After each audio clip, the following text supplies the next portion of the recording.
رمضان الذي أنزل فيه القرآن هدى للناس وبينات من الهدى والفرقان.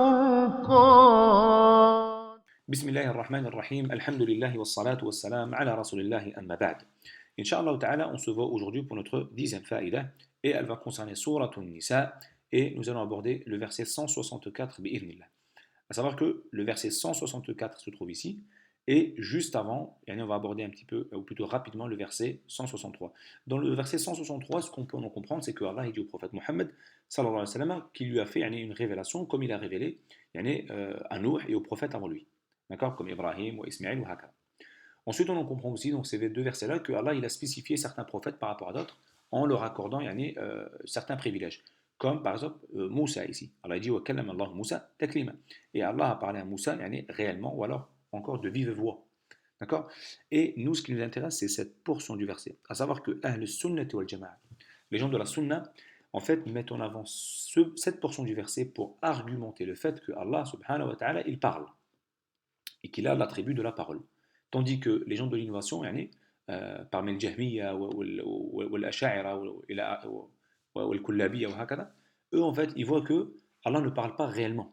D'accord. Ils voient qu'il ne parle pas réellement et ils rejettent l'attribut de la parole. D'accord.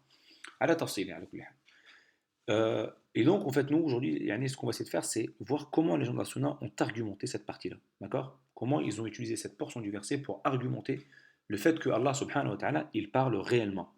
Alors, juste avant de rentrer dans l'argumentation, on va aborder une notion en grammaire arabe, qui est extrêmement importante et elle va nous aider dans la compréhension du verset. Regardez, en arabe, il y a une notion qu'on appelle al-mastar. Alors, pour faire très très simple, al-mastar, c'est quoi? Alors, ici, Ibn Ajurrum, qui est l'un des auteurs de l'un des kitabs, ou plutôt c'est l'auteur de l'un des grands kitabs dans la grammaire arabe qui s'appelle al-Ajurrumiyya. Donc, c'est un résumé en grammaire arabe. Lorsqu'il vient traiter le sujet de masdar, il dit c'est un nom qui est mansoub. Mansoub, c'est le caractère qu'a le nom. Vous savez, en arabe, il y a les mots, rapidement, lorsque les mots à la fin, ils vont porter une dhamma, on dirait qu'ils sont marfou'. Lorsqu'ils vont porter une fatha, on dirait qu'ils sont mansoub. Lorsqu'ils vont porter une kasra, on dirait qu'ils sont majrour ou haka. D'accord. C'est un état. C'est un état. C'est l'un des états de l'i'rab. D'accord. Alors, donc il dit c'est un nom, il est mansoub. Ok. Et il dit il vient en troisième position dans la conjugaison du verbe. À savoir que lorsqu'on veut mettre en avant en arabe un verbe, lorsqu'on veut le présenter, n'importe quel verbe, on va tout le temps donner trois formes du verbe. On va donner la première forme ici qui est le verbe au passé. On donnera le verbe au présent et on donnera le masdar ici. Alors le masdar, attention, ce n'est pas un verbe, mais c'est un nom. D'accord, hein. C'est un nom et non pas un verbe. Donc on dira daraba, c'est le passé, yadribu, c'est le présent, et darban, c'est un masdar. Ça va? À savoir que ici, al-masdar, en fait, il est de plusieurs catégories. Ok. Et il peut être également aussi marfou, dans le cas où il vient mettre un khabar, on dira fahmuka fahmun daqiq, fahmuka mubtada wa fahmun khabar, marfou. Mais il peut être également mansoub, et c'est ce qui nous intéresse, c'est ce qui est voulu ici par Ibn Ajurrum. Il cherche ici Ibn Ajurrum à mettre en avant ce qu'on appelle al-maf'ul al-mutlaq, ce qu'on pourrait traduire par le complément absolu. Le complément absolu. D'accord. Alors, le complément absolu. Alors, à savoir que si pour l'instant vous trouvez ça compliqué, c'est pas très important. C'était une faïda dans la langue arabe, d'accord, et c'est pas très important. Et j'ouvre une parenthèse, on met en avant l'importance de l'oral arabiyya. La langue arabe, c'est très important pour comprendre les questions religieuses et comprendre et parler, c'est très très bien, mais il faut quand même un minimum de bagage en grammaire arabe pour pouvoir mieux comprendre le Coran et notamment les kutub de l'ilm, parce que ça c'est une mas'ala aqdiyya, ça c'est une question qui est traitée dans les livres de aqidah, de dogme, et on voit qu'on a besoin de la langue arabe également pour pouvoir comprendre ces questions-là. Je ferme la parenthèse, et du coup derrière ici, si vous n'avez pas compris tout ce que je viens de dire pour l'instant, par rapport au mazhar, c'est pas important, d'accord. On passe à un kalam ici de Muhyiddin, Mohamed Muhyiddin As-Sanhaji.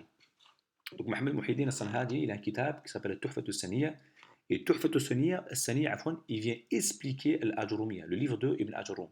Donc lui, lorsqu'il traite également cette question du masdar, il dit un peu ce qu'on a dit jusque-là. Il dit que le masdar, c'est ce qui va en troisième position dans la conjugaison du verbe. Et regardez, lui, il va nous donner une faïda.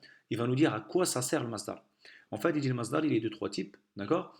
Et il a trois rôles, d'accord? Et l'un de ces rôles, regardez, ce qui nous intéresse, c'est là, le premier point, c'est qu'il vient confirmer l'action du verbe. Là, c'est très important ce qu'il vient de dire, et c'est ce qui va nous aider tout de suite. D'accord? Alors, je donne un exemple pour qu'on puisse comprendre. Si je venais à dire daraba, on dira مثلا ضرب موسى ضرب محمد زيدا يعني زيد يعني مسكين ضرب لعله يعني يستحق هذا يقول يعني ضرب محمد زيدا donc ضرب يعني c'est un verbe محمد c'est le sujet et زيدا c'est le COD et subit l'action يعني de se faire frapper يعني, d'accord, l'action du verbe frapper, très bien. Donc ici il faut savoir que le verbe ضرب يعني par convention morale on comprend tous que frapper c'est physique, c'est-à-dire que Mohamed il a frappé physiquement. Mais également, on peut, dans le cas d'un débat par exemple entre deux personnes, où l'une des deux personnes développe des arguments qui sont forts, on peut dire qu'il l'a frappé, c'est-à-dire par ses arguments. D'accord? Et ce que je veux dire par là, c'est que le verbe, parfois, on peut l'utiliser dans un CR, dans un contexte où on ne va pas forcément l'utiliser pour son sens premier. D'accord? C'est-à-dire que là, j'aurais pu dire Daraba Moussa ou Daraba Muhammadun Zaydan. Ici, on peut dire qu'en fait, il n'a pas frappé physiquement. Ce que je sous-entendais par là, c'est qu'ils ont fait un débat et j'ai trouvé que Mohamed, il a développé des arguments très très forts et j'ai dit Mohamed, il a frappé de part dans son argumentation. Mais maintenant, vous allez me dire, mais moi, si je veux cibler dans ce cas-là, le fait qu'il ait vraiment frappé, qu'il a vraiment frappé physiquement, comment je peux faire? Et ben, c'est là qui rentre, ou plutôt c'est là qu'on va utiliser al-masdar. Si on vient mettre le masdar à la fin de la phrase, on va restreindre l'action du verbe à son sens premier, ou le sens apparent. Si je dis par exemple, daraba Muhammadun Zaydan darban, là il n'y a plus une autre possibilité. On ne peut plus comprendre autre chose que le fait que Mohammed a frappé Zayd réellement. Il a vraiment frappé physiquement. D'accord? Et ça, c'est l'un des rôles du masdar. Il vient, comme on l'a dit, restreindre l'action du verbe. Ou plutôt, il vient la cibler. Ou la restreindre. Et regardez, on va revenir à notre faïda ici. Allah il dit wa kallama. Kallama ici, c'est le verbe. D'accord? Alors, on aurait pu donner le masdar. Hein. Donc, ce verbe-là, kallama, c'est le fait de parler. On dira kallama yukallimu takliman. D'accord? Et regardez ici, Allah subhanahu wa ta'ala, qu'est-ce qu'il fait? Il dit kallama. Ici, c'est le verbe. Allahu, sujet. Hein, yandamma. Moussa, COD. Donc, il subit l'action du verbe. Donc, Allah lui a parlé à lui. Et takliman vient limiter le sens du verbe ici. Il va le restreindre au sens premier, qui est le fait de parler. D'accord? Et à savoir que cette portion du verset est une tamma pour al-bida, pour les gens de l'innovation. À savoir que cette portion du verset est un problème pour eux, puisque en fait, il vient contredire leurs croyances, parce que eux souhaitent affirmer qu'Allah ne parle pas, alors que ici, d'un point de vue de langue arabe, d'un point de vue du sens également, on est obligé d'affirmer qu'Allah il parle. Et il y en a parmi eux qui ont dit ils auraient aimé que ce verset-là, ou plutôt ils auraient aimé supprimer ce verset-là du Coran, billah, tellement que c'est une preuve contre eux. D'accord? Et celui qui venait à méditer réellement le Coran et qui a une démarche honnête, ne peut pas penser ou plutôt croire autre chose que ce qu'on vient de voir, que Allah subhanahu wa ta'ala il parle. D'accord?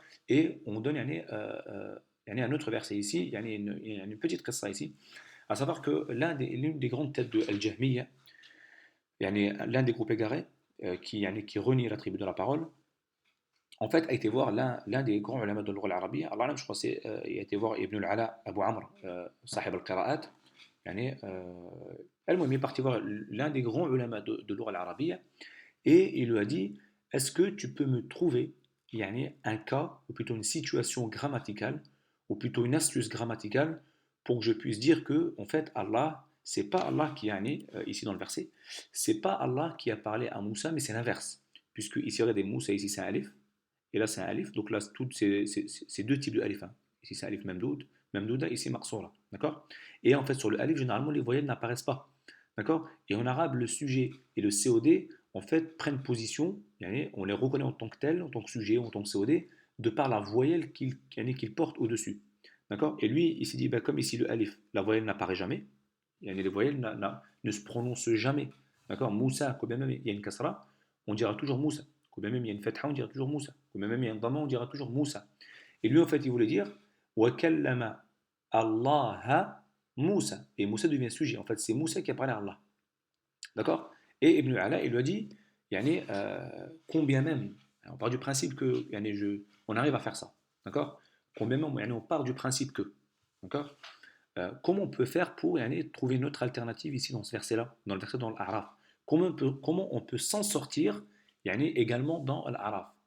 Où Allah il dit, et lorsque Moussa vint à notre rendez-vous, hein, lorsque yani, Allah donnait un rendez-vous à Moussa, et Moussa il est venu, regarde Allah ce qu'il dit, on l'aura l'arabe, il dit wa kallamahu rabbuhu, et que son Seigneur lui a parlé.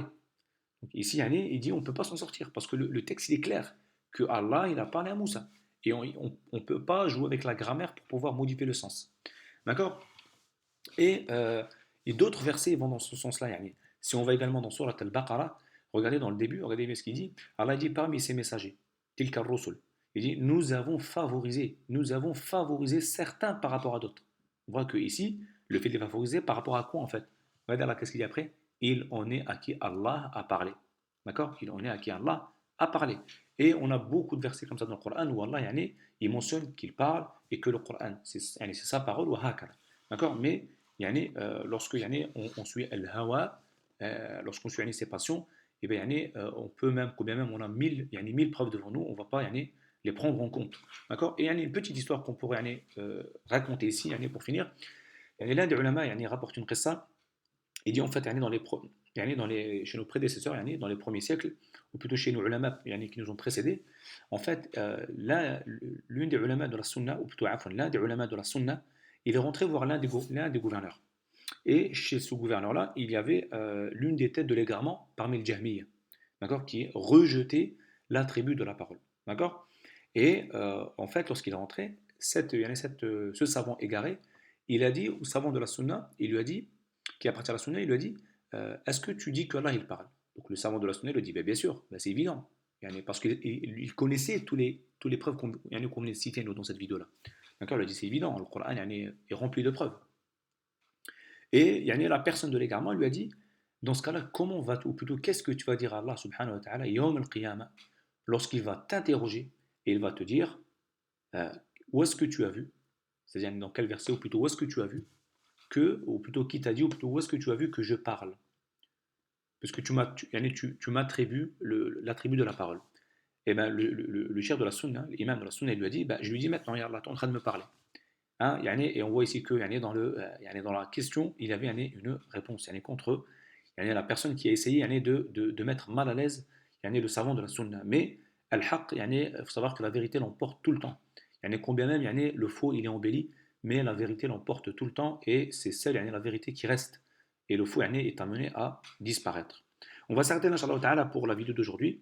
هذا والله تعالى أعلى وأعلم وسبحانك اللهم وبحمدك أشهد أن لا إله إلا أنت أستغفرك وأتوب إليك بارك الله فيكم والسلام عليكم ورحمة الله وبركاته